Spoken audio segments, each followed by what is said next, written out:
Hello बच्चों, let's see this question. तो इस क्वेश्चन में बोला है कि जो हैवी न्यूक्लियस होता है, जैसे यूरेनियम का 92 to 25 वाला न्यूक्लियस है, ये ब्रेक होता है टू स्मॉलर फ्रेगमेंट्स में और एनर्जी रिलीज होती है।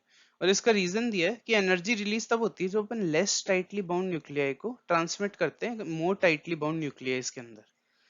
तो इसमें जो की कॉन्सेप्ट यूज होगा, वो हो जाएगा न्यूक्लियर रिएक्शन। तो जैसे असर्शन में अपन को बोला है कि यूरेनियम ब्रेक होता है दो स्मॉल फ्रेगमेंट में और एनर्जी रिलीज होती है। तो जब यूरेनियम का फिजन होता है तब यही होता है, जो अनस्टेबल यूरेनियम न्यूक्लियाई होता है वो ब्रेक हो जाता है टू स्मॉल फ्रेगमेंट्स में और एनर्जी रिलीज होती है। तो असर्शन करेक्ट है। अब energy is release when less tightly bound nuclei are transmitted into more tightly bound nuclei.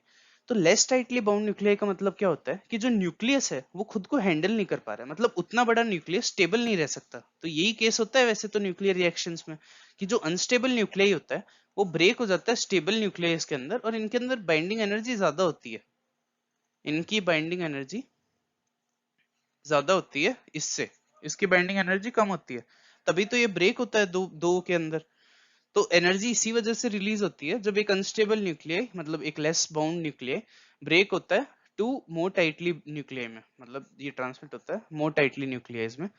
तो और रीजन भी करेक्ट है, और रीजन करेक्टली एक्सप्लेन भी कर रहा है सर्शन को, क्योंकि इसमें भी यही किया कि यूरेनियम ब्रेक हो रहा है स्मॉल फ्रेगमेंट्स में और एनर्जी रिलीज हो रही है। क्यों हो रही है? क्योंकि uranium less tightly bound nuclei है और वो ट्रांसमिट हो रहा है मोर टाइटली बाउंड न्यूक्लियाइज में। तो इसका ऑप्शन हो जाएगा 1। So the final answer is 1. Hope you understand it well. Best of luck.